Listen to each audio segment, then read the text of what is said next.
Council classes में आप लोगों का एक बार फिर स्वागत है। अरे नहीं, व्यू पीछे का दूसरा है। नेपाल में आपका हार्दिक स्वागत है। हाँ, आज हम लोग चर्चा करेंगे नेपाल देश के बारे में और यहाँ की वादियों के बारे में। जहाँ इस समय मैं खड़ा हूँ वो नरपानी जगह है। नरपानी का मतलब ये है कि नर और पानी। तो हम लोग देखते हैं, व्यू के बारे में देख लें कि जैसा कि आप लोग देख पा रहे हैं, ये जो हिस्सा है, हालांकि पहाड़ यहाँ पे सूखे दिख रहे हैं, हरे भरे दिख रहे हैं, ये हिमालय का ही हिस्सा है।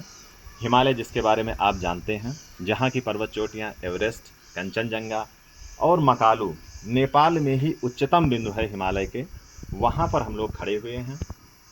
और इस पे चर्चा करने का एक कारण है, हम लोग खास करके पढ़ाई लिखाई के बारे में अक्सर चर्चा किया करते हैं, लेकिन आज पढ़ाई लिखाई से इतर थोड़ा सा कुछ हंसी वादियों के बारे में चर्चा करेंगे और ऐसे प्लीजेंट वेदर और अच्छे व्यू के बारे में हम लोग चर्चा करेंगे कि जहाँ पर आप लोग आकर के अपना एंजॉय कर सकते हैं। लेकिन एंजॉय करते करते आप पढ़ने वाले हैं, मैं पढ़ाने वाला हूँ, घूम फिर के हम लोग पढ़ाई लिखाई पे आ ही जाते हैं। तो एक छोटी सी सूक्ष्म चर्चा हम लोग कर लेते हैं नेपाल के बारे में। ये वही नेपाल है जिसे भेड़िया कहा जाता है। भेड़िया का आशय ये है कि भेड़िया को कभी गुलाम नहीं बनाया जा सकता, और नेपाल के बारे में यही है कि नेपाल कभी गुलाम न गुलाम बन सका और ना ही ये उपनिवेशवाद का हिस्सा बन सका।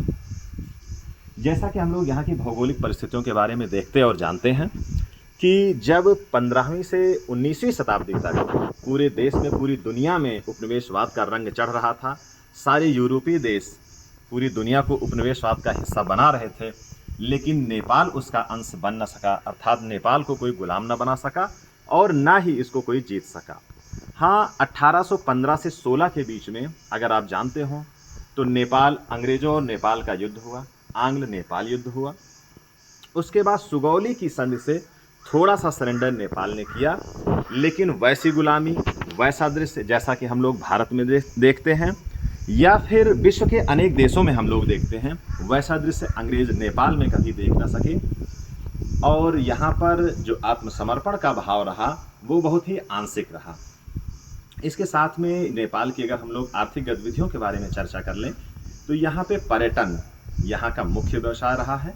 और वर्तमान में हमने जो देखा आते हुए, कुछ हिस्सों को देखा, कुछ जिलों को देखा नेपाल आते हुए, ये कुछ ऐसे ज़िले देखिए, ज़िले क्या वो कस्बे हैं। जैसे एक बुटवल है, उसके बारे में अगर आप नेट पे सर्च करेंगे तो बुटवल में जो साफ़ सफाई है, जो उसका इंफ्रास्ट्रक्चर है, वो हमने देखा है कि अगर हम उत्तर प्रदेश की बात करें, वहाँ के जो बड़े शहर हैं उसको भी फेल करता हुआ दिखता है। साफ़ सफाई, ट्रैफिक, सड़कें, ये सारी चीज़ें हैं। और यहाँ की भाषा की अगर हम लोग बात करें, नेपाल की बात करें, नेपाल की भाषा की, तो यहाँ की जो भाषा है वो मूल रूप से नेपाली है, लेकिन हिंदी से मिलती जुलती है। हालांकि अगर मूल नेपाली अगर यहाँ के जो लोग बोलेंगे तो उसको आप समझ नहीं पाएंगे, लेकिन अगर लिखा हुआ नेपाली मिल जाता है तो उसको आप समझ पाते हैं। उसका कारण क्या है कि उसकी लिपि जो है देवनागरी है। और ये देवनागरी लिपि यहाँ आई कैसे? अगर आप लोगों ने मौर्य वंश के बारे में पढ़ा हो तो वहाँ वैशाली की जो लिच्छवी थे वो यहाँ आकर के शासन कर रहे थे, और उसी समय जब भारत में एक स्वर्णयुग चल रहा था मौर्य का, ईरान से लेकर के कन्याकुमारी, बर्मा और इधर इंडोनेशिया तक का जो हिस्सा था, उस समय अपने स्वर्णकाल पे था। और उसी समय संस्कृत यहाँ पर आई, यहाँ के लोग अच्छी संस्कृत बोलते थे, लिखते थे। इस कारण से यहाँ की लिपि देवनागरी लिपि हुई। और यहाँ की जो नदियाँ हैं, जैसा कि आप लोग जानते हैं, पहाड़ हैं तो नदियाँ जरूर होंगी।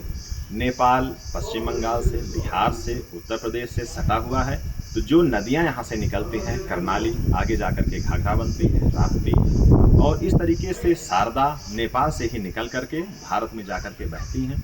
तो मुख्य रूप से ये नदियाँ हैं। पहाड़ों के बारे में हमने चर्चा की है, पहाड़ कहना उसको अच्छा नहीं लग रहा है, वो सब पर्वत हैं, बड़ी चोटियाँ हैं।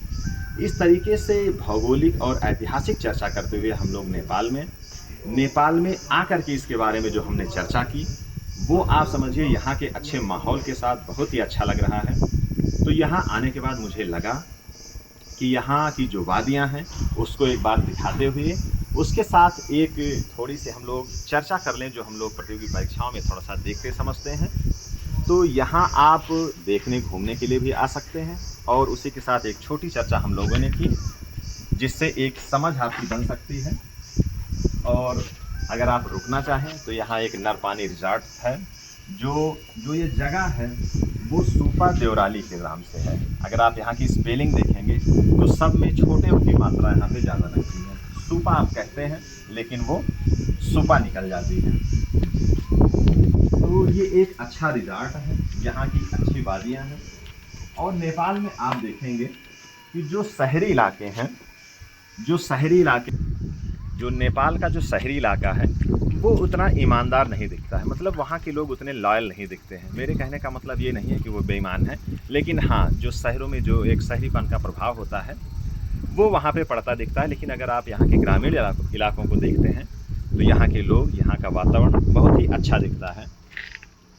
जिस हिस्से में हम लोग खड़े हुए हैं, यहाँ से हिमालय की जो चोटियाँ हैं एकदम साफ तौर पे दिखती हैं। अगर आप दिखाना चाहें तो देख सकते हैं आप।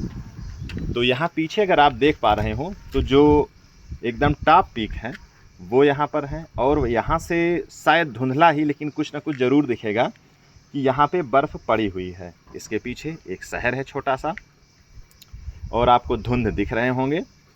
तो इस तरीके से हम लोगों ने एक जो छोटी चर्चा की और एक हेल्दी यहाँ पे हम लोगों का जो कन्वर्सेशन हो गया, इसके माध्यम से आप नेपाल के बारे में और घूमने फिरने के लिए एक छोटी जगह जिसको हमने एक्सप्लोर किया उसके बारे में आप जान सकते हैं।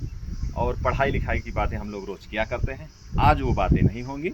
अब इसी पे हम लोग इस पर ख़त्म करते हैं। मुझे भी कहीं जाना है, हम लोग और घूमेंगे और इंजॉय करेंगे। आज जो कार्यभार जो है वीडियोग्राफी का संभाला है हमारे मित्र, आप GIC में जो है पढ़ाते थे, इस समय जो है